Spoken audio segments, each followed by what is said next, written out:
Fala pessoal, tudo bem? A gente está aqui iniciando mais um Discute Sim Podcast.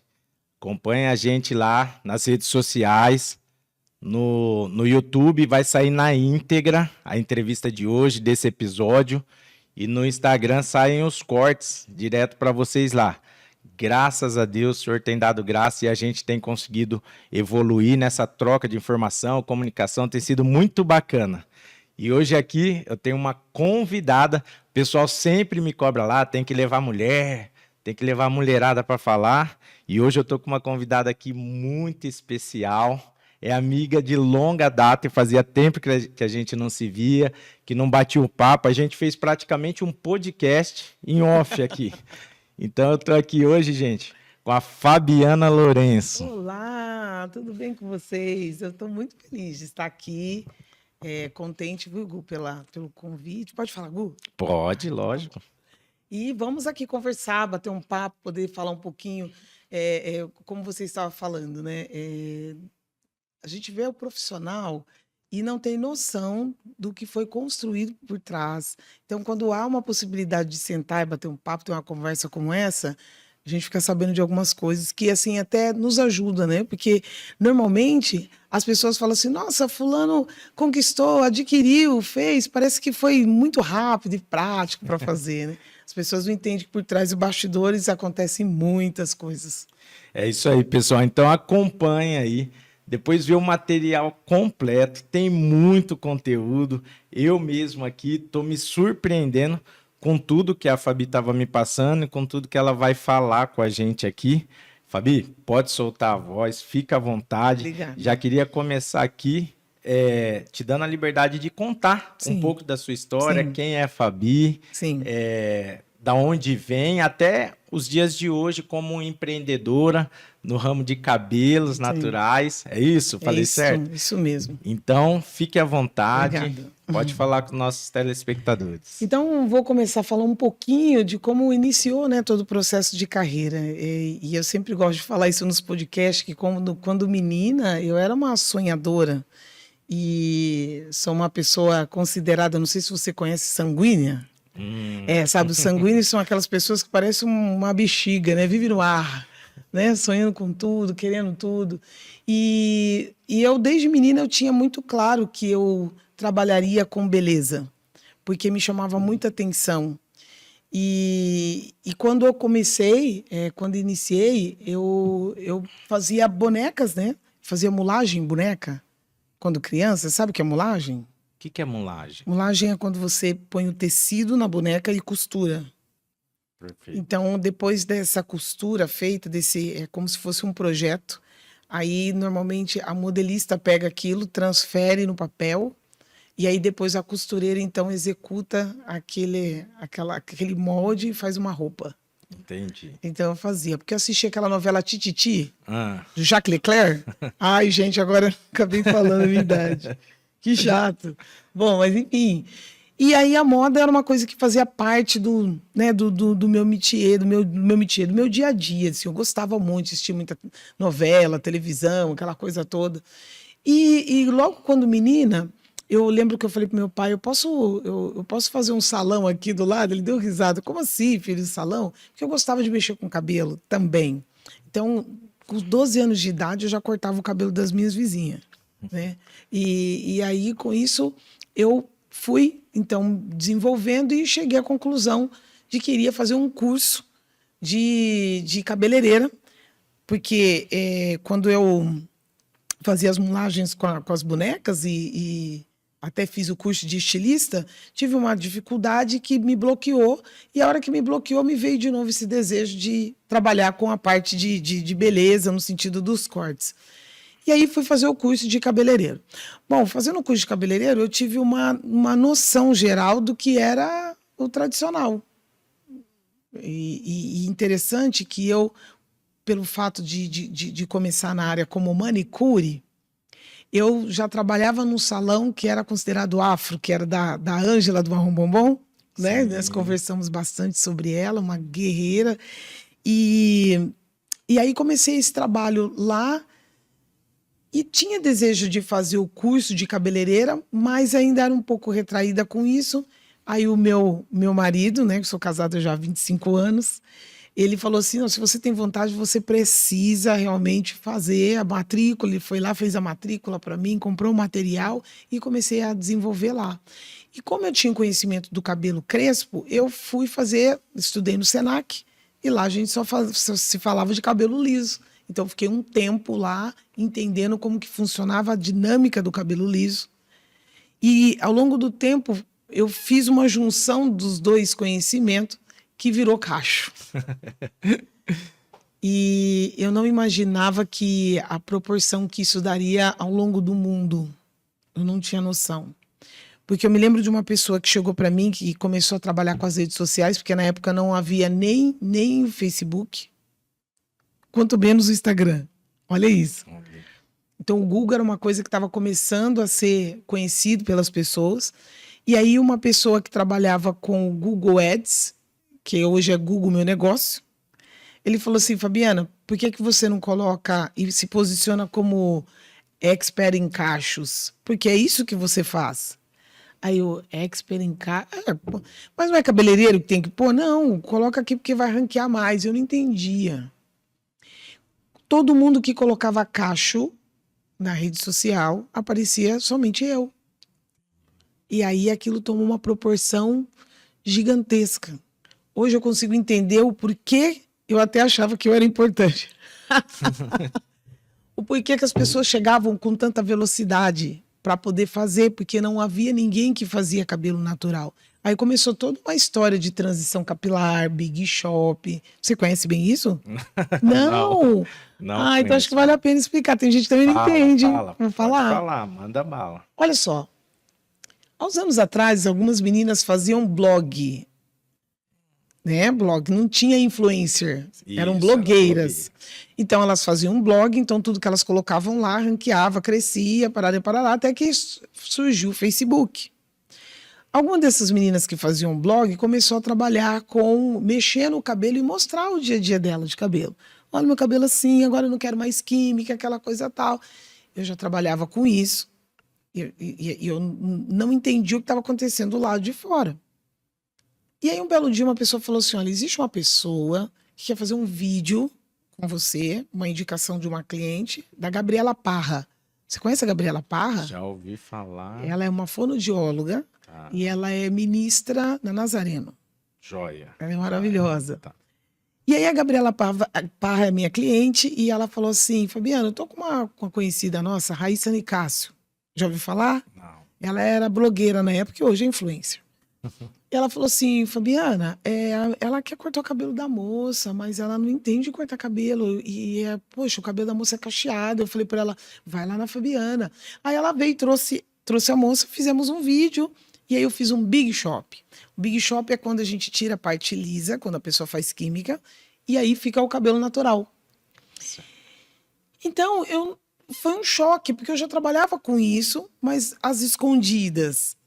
E quando ela colocou aquilo no vídeo, e com todo aquele ranqueamento que estava acontecendo todo nesse meio tempo, aí virou uma explosão. Nível mundial. Meu Deus. Foi tão grandioso que as pessoas pegavam um avião do outro lado do oceano e vinham fazer o cabelo. Rapaz. Eu lembro de uma moça que chegou ela falou, tô tão feliz de estar aqui. Nossa, mas de onde você veio? Ela falou assim, nossa, eu vim da África. Eu falei, espera um pouco, você veio visitar a família e aí decidiu passar por aqui, conhecer o nosso trabalho pelas redes sociais? Ela falou, não, eu queria conhecer você. E eu queria cortar o cabelo. Eu falei assim, mas o povo só da África, não é tudo paupérrimo, gente. Eu tô entendendo isso, não. Não, Fabiana, ela começou a explicar. Ela veio de Luanda. E ela estava muito feliz por estar lá. E aí, então, ela cortou o cabelo e visitou o Brasil. E dali começou uma outra. Começou a vir pessoas da Alemanha, veio pessoas dos Estados Unidos. Aí começou a tomar uma proporção de cidade, estado, país e outros países do mundo. Todo mundo procurando. E eu comecei a entender que as pessoas tinham uma dor muito grande, emocional, em relação ao cabelo. Como eu já trabalhava, antes de fazer qualquer atendimento, eu sempre fazia uma avaliação, e quem me ensinou isso foi a Ângela do Bom Bombom. E então eu nunca atendia ninguém sem antes fazer um mapeamento preciso do cabelo, porque como eu ia trabalhar com química, eu não poderia ter aquele cabelo lá na frente derrubado por algum motivo. E aí eu vi a necessidade, eu comecei a ter mais tempo com essas clientes, a conversar mais com elas, que virou-se e tornou-se um método de consultoria. E eu percebi que não adiantava somente eu saber para executar. Precisava elas entender para que elas pudessem manter aquele cabelo natural. Porque o cabelo liso é só alisar e manter o alisado. O cabelo natural, cada um vai ter um. E num país que todo mundo é misturado, aqui nós somos uma mistura de índios, africanos, portugueses, e enfim, né? Então tem todos os tipos de cabelo. Você já ouviu falar sobre tipos de cabelo? Já ouvi falar. Não sou especialista, não entendo muito, mas já ouvi falar. Então, assim, nós temos o cabelo tipo 1, 2, 3 e 4, que é o cabelo considerado o 1 liso, 2 anelado, 3 cacheado e o 4 o crespo. Dentro deles, a gente ainda tem os intermédios de A, B e C. Na verdade, ele é medido por mais de 200 tipos de fios. Meu Deus. Porém, para a grande população, nós temos essa tabela para que as pessoas possam ter entendimento de um cabelo que vai dar um efeito X ou não. Porque imagina, se eu peço para que faça um cabelo Chanel, long bob, se eu faço isso num cabelo tipo 1, vai dar um efeito, no cabelo tipo 2, outro, 3, outro e 4, outro. E quando a pessoa não tem conhecimento do que é o cabelo dela, ela normalmente cria-se uma expectativa que, quando não é suprida, aí causa um problema emocional. Porque a mulher olha no espelho e fala, que isso? Não era isso que eu pedi.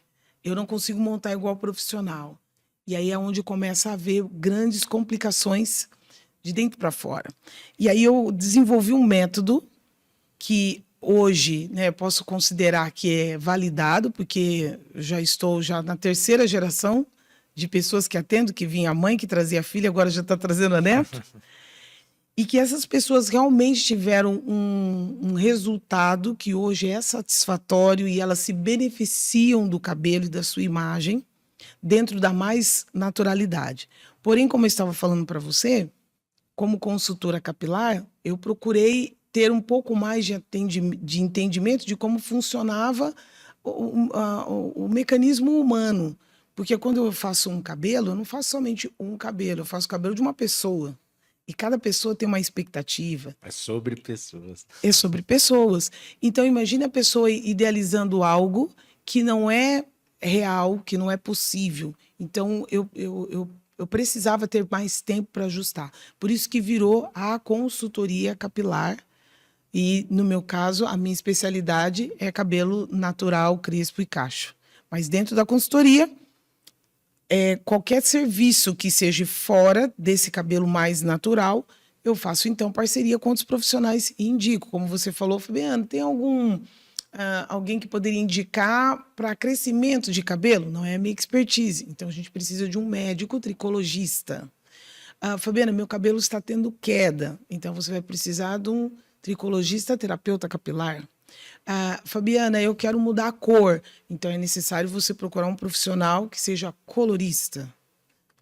Outros, Fabiana, eu quero fazer um penteado para um casamento e precisa ficar bom. Então, eu vou indicar para você uma pessoa especialista em penteado. Então, eu faço essa junção, essa ajuda para o profissional, ou melhor, para o consumidor final, para que ele possa ter realmente um mapa, um projeto para ele não ter dificuldade futuramente. Fabi, quanta coisa, que conteúdo bom. Deixa eu te fazer uma pergunta. Então, hoje, você é uma consultora capilar, Sim. Certo? Quais os maiores desafios para isso? Para você chegar até aí? Você contou um pouco, né, de como chegar, mas quais os principais desafios, assim, onde você encontrou mais resistência? Foi, de repente, na aceitação das pessoas? Onde que foi os maiores desafios? Quais foram? Agora eu vou contar os storytelling, né? Só contei a parte boa. O por trás dos bastidores que todo mundo quer ver. Eu ia falar, mas a Fabi, você é consultora capilar, é facinho ser consultora capilar, atingir um patamar, é fácil. Então olha só, mas quando eu iniciei, que eu tinha essa visão lá na frente, mas eu não conseguia como comunicar isso para a pessoa. Então, normalmente, a pessoa chegava para mim e falava assim, Fabiana, eu quero um cabelo mais simples, sabe? Agora chegou o final do ano, eu quero ir para a praia e ter o cabelo assim mais solto, passar um creme e dar uma apertada. Então, a pessoa achava assim, cabelo liso eu passo uma chapa. Cabelo crespo, eu pego um creme, dou uma apertada e fica bonito. Só que não. O cabelo crespo ou natural tem que ser natural. E para ser natural, ele tem que crescer natural. Então, quando corta-se, por exemplo, quando passa uma química, leva-se um tempo, principalmente de acordo com a anelação do cabelo, para esse cabelo ter comprimento. Então, imagine uma pessoa que esperou o cabelo 1 ano para crescer, ela está com o cabelo ali mediano, eu não quero meu cabelo natural, então eu tenho que fazer um big shop, cortar tudo e começar do zero. Mas, antigamente, não havia nem essa nomenclatura. Mas antigamente a pessoa nem entendia que tinha um cabelo crespo, porque alisou desde a infância e nem sabe o cabelo que normalmente ela vai ter no futuro. E aí o que acontecia? Eu, dentro do conhecimento que eu tinha, eu executava, e quando a pessoa olhava no espelho, ela falava: o que é isso que você fez? Começava a chorar. Nossa, eu já passei tantas situações. Tantas situações assim desastrosas que hoje me tornou ser esse profissional que tem um olhar humano de entendimento de como funciona a pessoa de dentro para fora. Perfeito. Deixa só uma, assim, você acha, se é que a gente pode falar assim, existe no seu ramo de cabelo natural um alto preconceito, talvez pela influência cultural, pelo que se vê de beleza, a pessoa fala assim, eu quero ser igual àquele, eu não quero ter do meu jeito, eu quero daquele jeito. Isso também influencia? Sim, a gente tem assim aquela ideia de que a grama do vizinho é sempre mais verde, não é? O ser humano está sempre olhando. Agora com o Instagram, então, coitado, não consegue nem olhar mais para...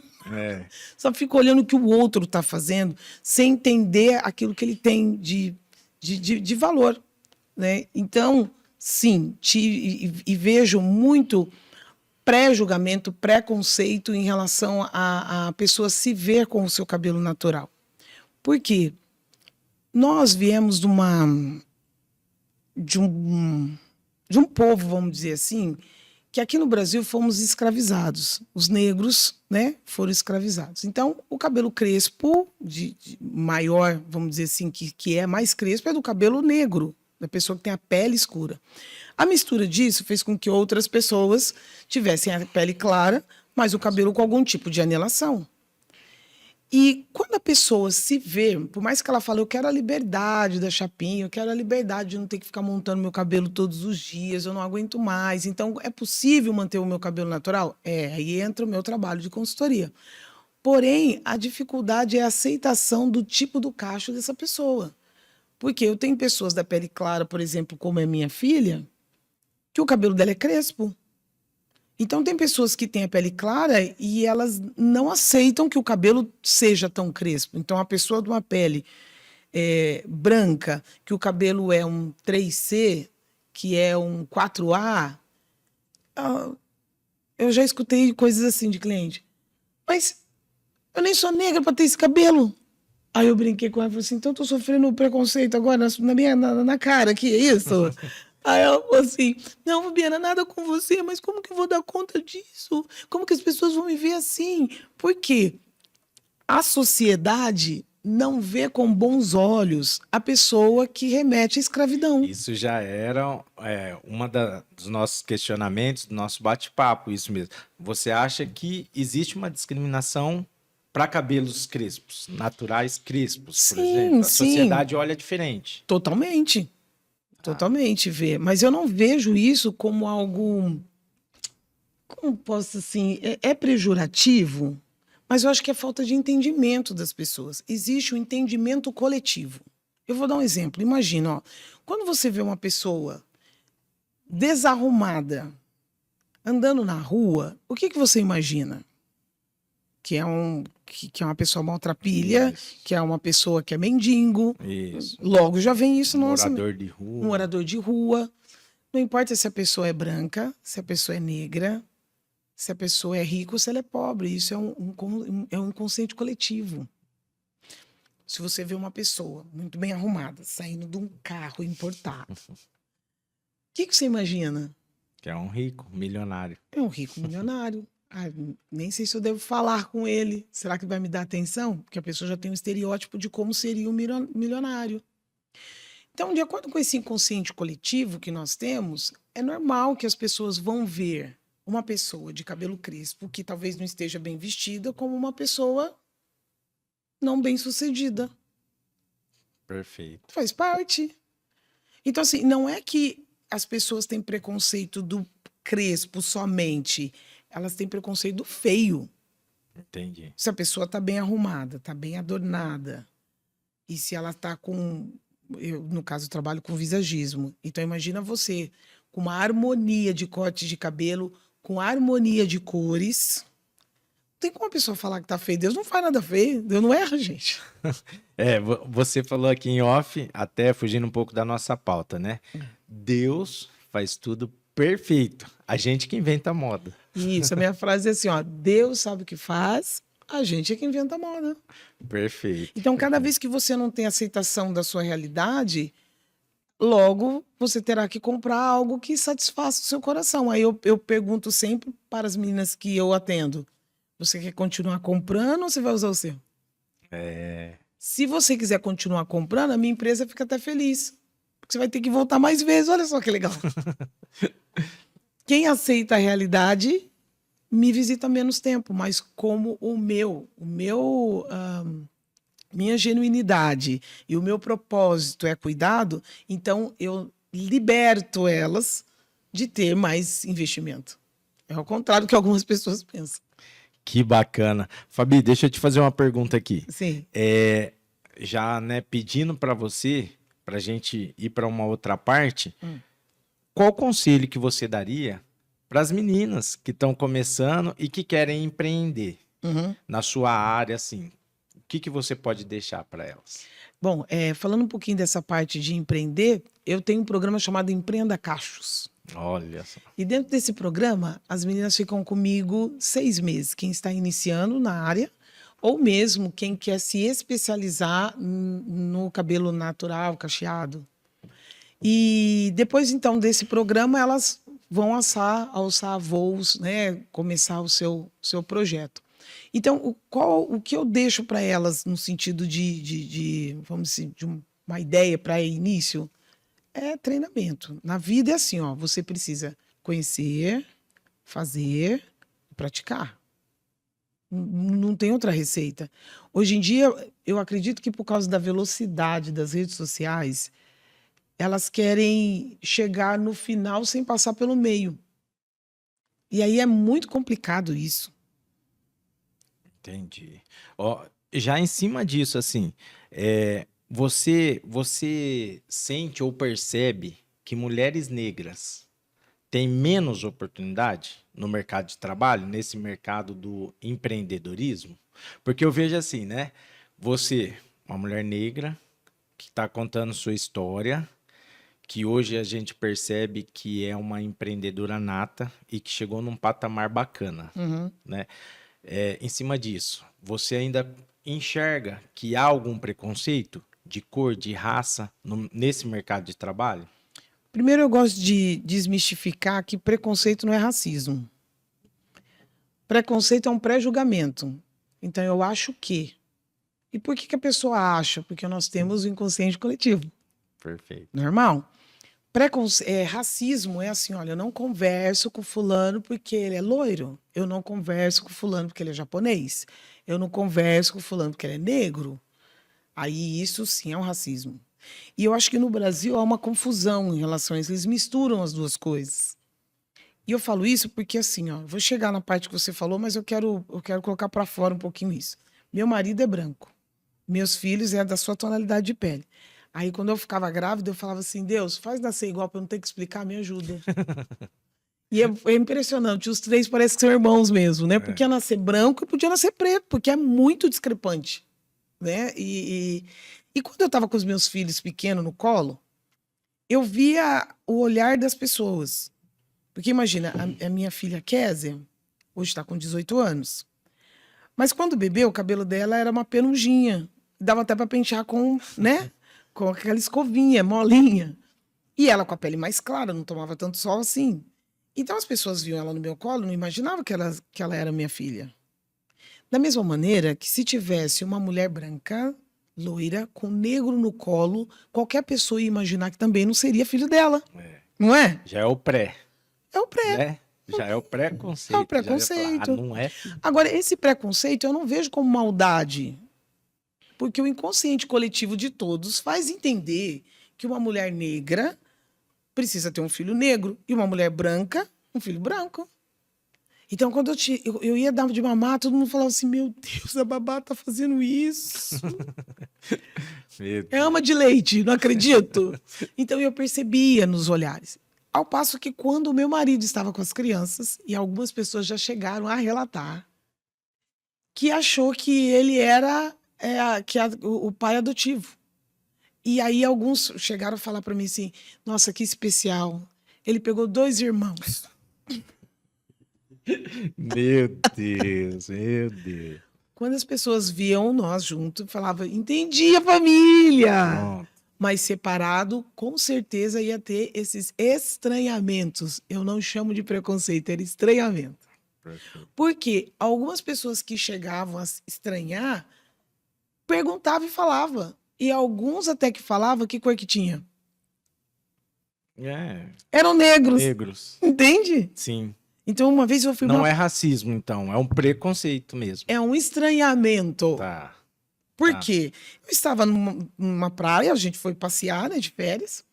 E chegando lá, então, eu sempre demoro mais para poder me maquiar, minha filha junto comigo, né? E aí o Wagner sempre muito enérgico. Vamos, meninos, vamos já tomar um café, aquela coisa toda. Tem essas meninas ficarem prontas, aquela coisa toda. Aí eles foram na frente tomar café. Aí eu com a Kézia chegamos depois. E eu tô vendo que o rapaz tá olhando. Ele deve estar com algum estranhamento. Aí, enfim, sentamos na praia e ele, consequentemente, sentou do lado, sem saber. E eu percebia que ele ficava com olhares assim pra gente. E aí, daqui a pouco, ele não aguentou, saiu de lá e falou assim, eu preciso falar. Eu falei, o quê? Aí eu falei assim, então, quando eu vi o seu marido chegando, eu falei assim, amor, olha só com que carinho aquele homem trata aqueles meninos. Gente, é impressionante. E olha, pegou os 2 para criar. Quando eu vi você chegando com a menina, eu falei assim, meu bem, já entendi agora. A esposa era negra, era preta demais. Olha isso. E aí eu pergunto para você, que cor que era o moço?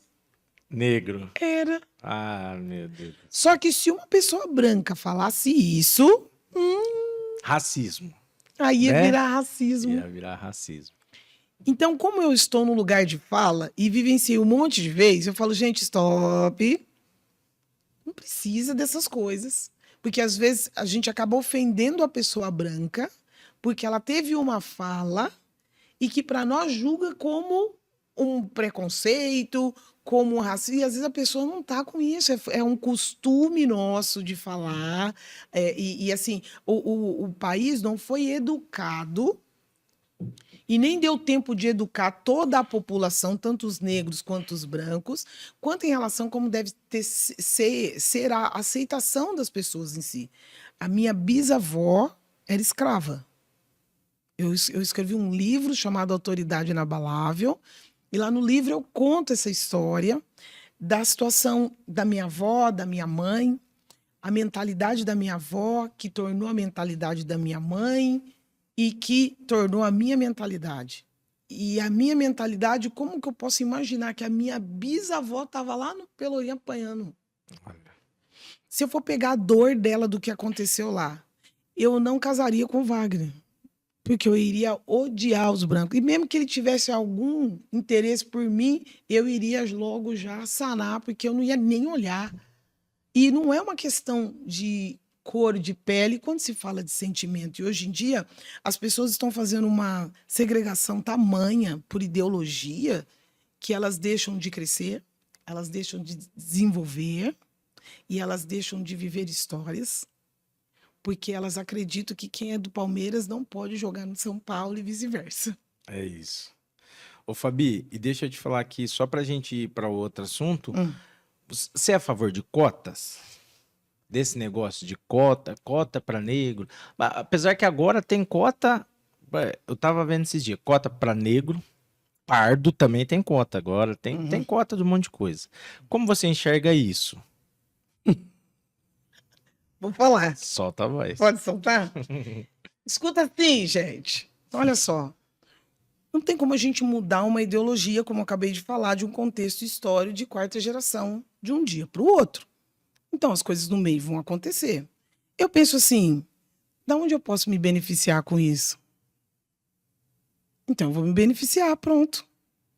Se tem, vou usar. Ou porque você é preta, aqui, ó, você nem tinha dinheiro para vir. Mas você tem um lugar que você pode... Obrigado! Eu vou usar. É isso. Porque existe até, de certa forma, uma hipocrisia, né? Porque, assim, é igual você falou. Não foi você que inventou a cota. Mas você pode ter o benefício de usar, né? Então, você tem que usar. Tem que usufruir, aproveitar. Mas uma mulher igual você, eu percebo assim, você nunca esperou isso para poder crescer, né? Não. Porque às vezes a gente também se acomoda, né? E fica esperando. Não, eu só vou estudar porque eu vou ter uma cota ali, eu vou ter uma cota. Mas eu sempre falo isso, eu tenho muitos amigos, que nem eu te falei, eu não sei se hoje fala negro, se fala preto. Eu tenho muitos amigos negros ou pretos, e eu vejo que todos aqueles que tiveram destaque nas suas profissões, que evoluíram, que subiram, eles fizeram os mesmos caminhos dos brancos, dos pardos, de tudo. Estudaram, correram atrás, levantaram de manhã, não ficaram dependendo disso. E alcançaram objetivos, né? Porque às vezes, pela cultura de um país, aí a gente se vitimiza e fala, não, eu só vou estudar se tiver uma cota para mim. E a gente para no mundo, entendeu? Então, é muito bacana ver a sua história, a sua, né, onde você chegou hoje, sem ficar dependendo disso. Eu corri atrás, pelo que você falou, né? Eu corri atrás, enxerguei uma oportunidade e fui para cima. Eu acredito, Gu, que nós temos um Deus sobre nós. E o Deus que está sobre nós, ele não nos vê com a nossa roupagem. Nós somos humanos. Isso. E cada um tem um propósito aqui na Terra. E cada um ele coloca um desejo, um chamado. Esse chamado, a pessoa pode aceitar sim ou não. Como eu tinha muito claro dentro de mim o que eu queria desde muito pequena, nada me abalou. Eu não olhei a cor da pele, eu não olhei a condição do país, eu olhei para um Deus que poderia me levar no propósito que Ele mesmo desenhou para mim. Então eu só fui. Eu só segui. Então, assim, eu não falo que eu sou contra, eu não falo que eu sou a favor, eu falo que eu aproveito as oportunidades. Por exemplo, eu fui convidada para dar uma palestra no Sebrae. E eles precisavam de uma pessoa, de uma cerimonialista. Eu falei assim, mas eu não sou cerimonialista, né? Não sei nem se eu vou falar direito, né? Mas aí eu percebi, eu lembro que ela falou, Fabiana, a gente quer colocar uma pessoa para poder ter uma representatividade da pele preta. Então, dependendo de quem escuta isso, fala assim, só porque eu sou preta, então me chamaram, porque se eu não fosse preta, ninguém ia me chamar. Aí eu penso assim, poxa, que grande oportunidade. Agora eu vou mostrar para o mundo quem eu sou. E aí, lá no meio, se alguém acha interessante e vira um negócio que poderia não ter, porque aquela pessoa não queria me escutar se eu não estivesse lá. Então, eu penso que as pessoas, assim, elas se fecham muito, sabe? Por não e enxergar uma grandeza maior. Existe algo muito maior além da nossa roupagem. Perfeito. Que é Deus que está sobre nós. É isso. E aí, já entrando, né, em religião, que é uma das pautas também do nosso podcast. Fabi, como que foi a sua vida cristã? Como que foi o encontro com Cristo? Você é uma cristã evangélica, né? A gente já se conhece há tanto tempo da igreja. Conta um pouco pra gente como que foi essa experiência com Cristo. Eu, desde menina, tinha 8 anos de idade, meus avós eram da Assembleia, da congregação, colocava o véu. Sim. E eu, pequenininha, achava estranho. O que estão fazendo ali, mãe? Tá falando com Deus. Então, de vez em quando, eu pegava um pano de prato e jogava na cabeça. Porque vocês estão falando com Deus, eu também tenho que falar com Deus. Só que eu percebi que os meus pais não seguiam a mesma linha de raciocínio. Aí eu falei para minha mãe, ô mãe, mas a gente não tem que rezar? Eu lembro que eu tinha uns 8 anos. A gente não tem que rezar, mãe? Porque aí onde eu convivia, não falava da oração como os meus avós, aí falava que tinha que rezar. Aí a minha mãe pegou e falou assim, sim, mas como é que faz a reza então? Me ajuda, mãe. Ela ensinou eu rezar o Pai Nosso e Ave Maria. Aí eu rezava o Pai Nosso e Ave Maria. E todos os dias eu falava para minhas irmãs, vem aqui antes de dormir. Eu é que trazia elas para fazer. Às vezes elas não queriam, aquela coisa toda, mas eu levei aquilo comigo no meu coração. E aí, quando chegou uma fase, né, que eu ia lá, tinha a missa, eu lembro que eu colocava um vestido, porque meus avós, eles se arrumavam e ia para a igreja. Então, eu achava que eu tinha que me arrumar para poder ir para a missa. Eu colocava o vestido mais bonito que eu tinha rodado. Minha mãe falava, filha, mas você vai para onde? Mãe, eu vou na missa, eu ia sozinha, com 8, 9 anos de idade. Olha. E ali, eu observando e vendo, eu fazia comparação com os meus avós e lá no contexto que eu vivia. E era muito diferente como eles buscavam a Deus. Que me fez pensar que eu falava, por que vocês não estão ensinando a gente desde o início aqui sobre a história de Daniel? Por que a gente tem que ler só esse folheto? Eu era uma chata lá dentro, porque eu ficava questionando. Então eu ia no Crisma e ficava questionando, debatendo com a professora lá. Porque eu falava assim, mas eu não estou entendendo aqui essa história aqui do Espírito. Me fala direito, porque eu não tenho a Bíblia na minha casa. Na minha casa tinha aquela Bíblia enorme que ficava aberta lá no Salmo 91. Sim. E quando eu pegava no folheto, eu ia lá, abria aquele negócio enorme, eu quero ver o que está escrito aqui, eu quero saber se isso aqui é verdade. Então, essa minha busca natural, incessante, me fez chegar. Uma amiga me convidou para ir lá na Igreja do Evangelho Quadrangular, quando moça, porque minha mãe já havia me levado lá quando eu era criança, com uns 9 anos. Então, eu tinha essa disparidade. E como ela me chamou para ir lá no local que eu já conhecia quando criança, foi fácil. E chegando lá, eu vi uma forma diferente dos jovens agir de acordo com o conhecimento da Bíblia em relação a onde eu ia, na Igreja Católica. E aí fez onde eu tomei uma decisão. Eu falei, mas não quero mais, eu quero aprofundar mais aqui. Eu quero estudar mais. E aí foi onde que eu cheguei a ter esse encontro com Deus mais próximo por causa dessa busca que havia dentro de mim. Ô, Fabi, que bênção, hein? Que bênção poder ouvir sua história e já emendar aí. De certa forma, a sua fé, a sua religião influencia no seu trabalho? Muito, porque eu acredito que todo trabalho que você faz, qualquer lugar aonde você está, quem está realmente com Cristo, ela leva a presença dele, o reino dele. A palavra de Deus fala assim, que aonde a gente coloca a planta dos nossos pés, aquele lugar é abençoado. Agora, imagina que eu tenho uma profissão onde eu ponho a mão na cabeça das pessoas.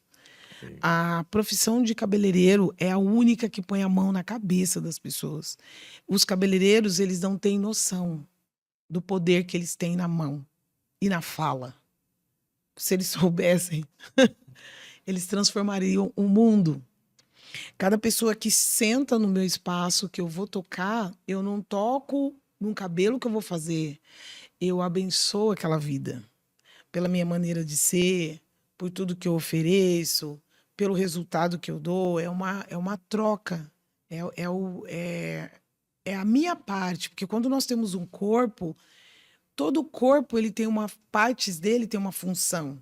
E o que seria da mão se não fosse o pé? Então, eu entendo que eu sou uma parte no contexto, que eu faço a parte do cabelo. Então, ela vai na psicóloga, aí que vai cuidar da mente. Aí ela vai na cabeleireira, que vai arrumar o cabelo. Aí ela vai na podóloga, que vai arrumar o pé. Então, eu sou só uma parte do processo. E que bom se aquela pessoa for na parte do processo, onde ela tem um cuidado humano, não só profissional. Todos os profissionais, na verdade, é um humano que cuida de outro. Então, aquilo que Deus deu de talento e de habilidade é para suprir a boa vivência daquelas pessoas que estão à sua volta. Ô, Fabi, e eu imagino que você já teve assim algum testemunho bacana a respeito disso, de pessoas que foram, por exemplo, lá te procurar para melhorar a imagem, né, cuidar da parte capilar, mas você, através da sua fé, da sua religião, teve uma experiência bacana. Se tiver alguma que você lembra assim, possa contar. Eu lembro de uma moça que eu precisava fazer um big shop, né, que era cortar todo o cabelo. E aí eu fiz esse primeiro atendimento e aí ela falou assim para mim: não vou cortar o cabelo, de jeito nenhum. Eu falei: não, eu percebo, sei e tudo mais, então você agora já está com o diagnóstico, já sabe o que precisa ser feito, fica à vontade. E aí, quando você achar que deve, eu volto e vou executar o trabalho. Aí ela falou assim: eu vou lá fechar minha empresa, vou pensar um pouco, depois eu volto aqui. E eu pensei, ela não vai voltar mais. E ela voltou, e ela fez. E quando ela se viu de cabelo curto, essa mulher gritava como se estivesse enterrando a mãe. Meu Deus. Ela chorava. Então, o que que acontece? Para quem entende um pouco sobre psicologia, o que que aconteceu com ela? Ela atingiu um gatilho mental ali, e ali ela foi para um lugar e ela ressignificou algo na mente dela pela visão que ela estava tendo. E aí ela ficou muito mal, gritou, chorou, pôs pra fora, aquela coisa toda. Bom, pensei, acho que ele vai continuar cliente, né? Mas continuou. Todo o trabalho que foi feito psicologicamente deu certo. Eu tenho toda uma metodologia para poder direcionar essa pessoa até ela chegar no resultado final. Os anos se passou, nós fizemos uma amizade e ela se mudou para os Estados Unidos. E já fazia algum tempo que eu não via, ela veio, tudo bom, quanto tempo, que felicidade poder te encontrar de novo. Aí relembramos daquele dia que ela chorou de novo, né? E aí ela falou: Fabiana, eu tenho uma notícia muito boa para te dar. Sei o quê? Infelizmente, fui diagnosticada com câncer. Tô vindo pro Brasil para fazer o tratamento e provavelmente vou ter que cortar a mama e meu cabelo vai cair todo. E aí ela começou a chorar e aquilo foi mexendo com o meu coração. Eu falei assim: eu não sei que fé que você professa, mas me permita orar por você? Ela falou assim: sim. Aí tirei ela do local lá de atendimento e aí ali começamos a conversar. E disse apenas um versículo para ela. Eu falei assim: a palavra de Deus fala assim que quando duas pessoas se reunirem em favor de alguma coisa, vai ser ligado lá no reino. Então vai ser ligado agora o que eu vou pedir para Deus. E eu quero a cura para você. Eu só quero saber se você aceita. Ela falou: é claro que eu quero. Então você vai repetir com a sua boca, coloca a mão no seu peito, e aí você depois, antes de ir embora, eu não sei como que vai ser o seu trâmite aqui no Brasil, por favor, me dê a resposta.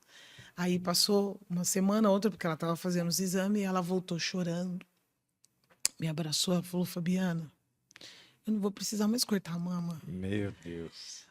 Mas ela chorava e eu chorava junto com ela. Fabiana, a sua oração e a oração das pessoas que estavam à minha volta, todo mundo pedindo, me fez toda a diferença, porque Deus manifestou e eu não vou precisar mais cortar a mama. O Meu médico Deus. falou que eu não tenho nada. Cura imediata. Então, foi tão especial, porque eu digo que as minhas clientes, elas não são clientes, são amigas. Porque o nível de relacionamento que chega depois de uma situação como essa é tremendo. Então, às vezes, eu estou postando, fazendo um stories, alguma coisa, ela lá do outro lado do mundo, elas vão lá comer, então elas fazem. Eu não vejo a hora de chegar no Brasil, porque eu estou esperando para poder fazer o corte de cabelo com você. Se você estiver por aqui, por favor, me avise que eu vou cortar o cabelo onde você estiver. Então, é muito, muito especial. O Fabi, e a área, eu vejo assim, né? A área que você aborda hoje, você tem várias funções, né? Porque que nem você falou, você hoje faz a consultoria, então você aconselha a melhor maneira, tudo. Você realmente é uma psicóloga também, porque eu acho que quando a gente vai cuidar de uma Uhum, pessoa, independente da área, em um período, eu trabalhei como personal. uhum, Então, eu dava lá minhas aulinhas de educação física e tal, e eu via que era meio que isso, né? A pessoa, um dia ela acorda dessa forma, um dia acorda de outra, e a gente, como está trabalhando ali com as pessoas, uhum, aprofundando, você também tem que ser meio que um psicólogo. Eu uhum. vejo que é o que você faz. E de forma global assim, você cumpre o ID, né? Do Senhor, de Jesus. Por quê?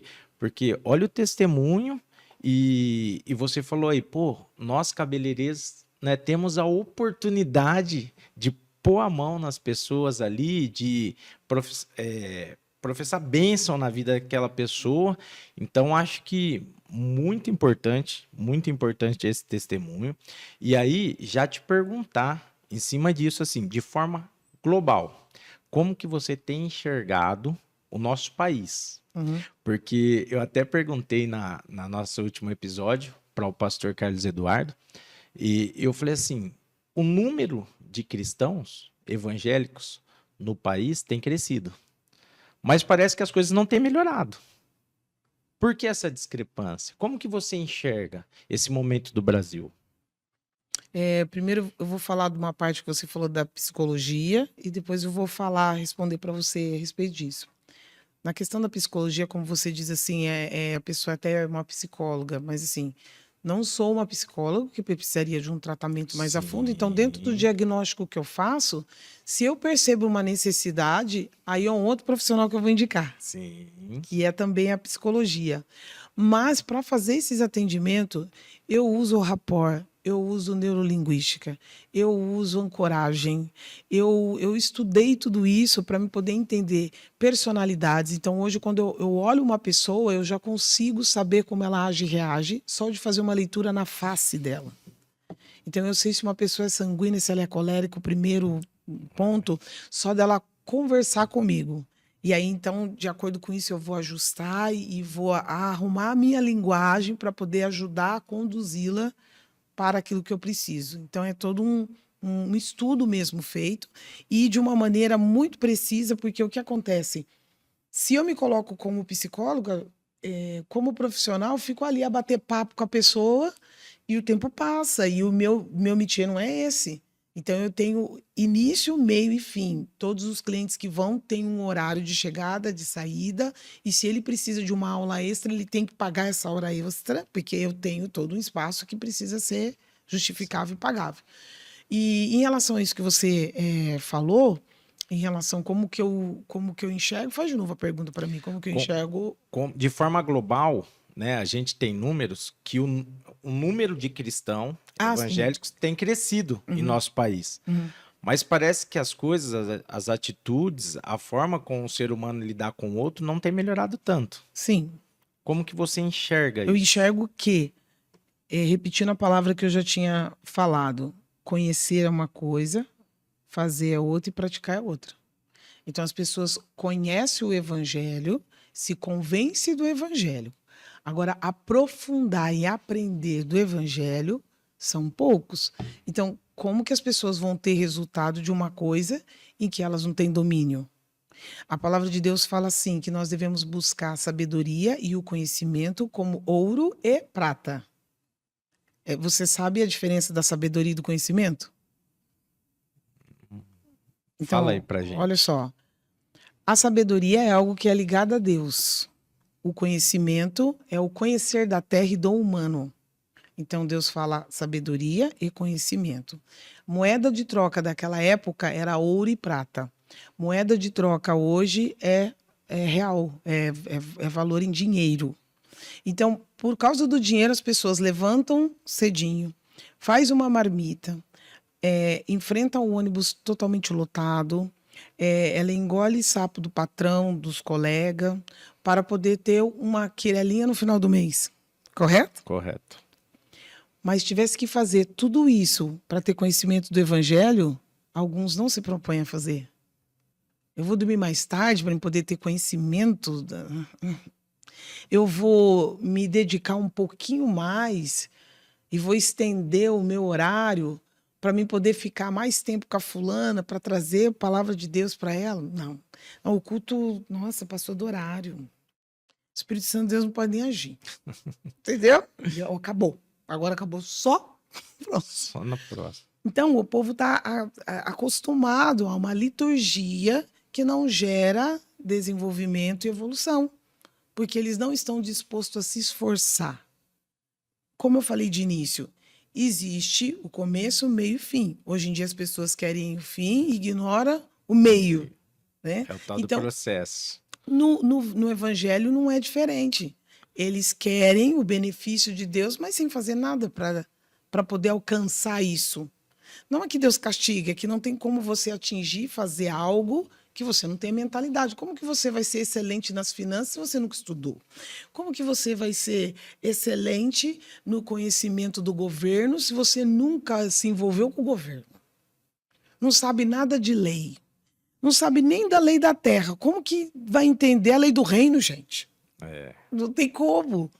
Para entender e usufruir do que tem no reino, imediatamente, você precisa saber como se comporta os anjos, os demônios, como que acontece no reino do céu. Quanto tempo você passou estudando a respeito disso? Normalmente eu pergunto para as pessoas. Um pouco. Então, pouco você receberá disso. É isso. Eu li um livro, a gente fazendo seminário, né?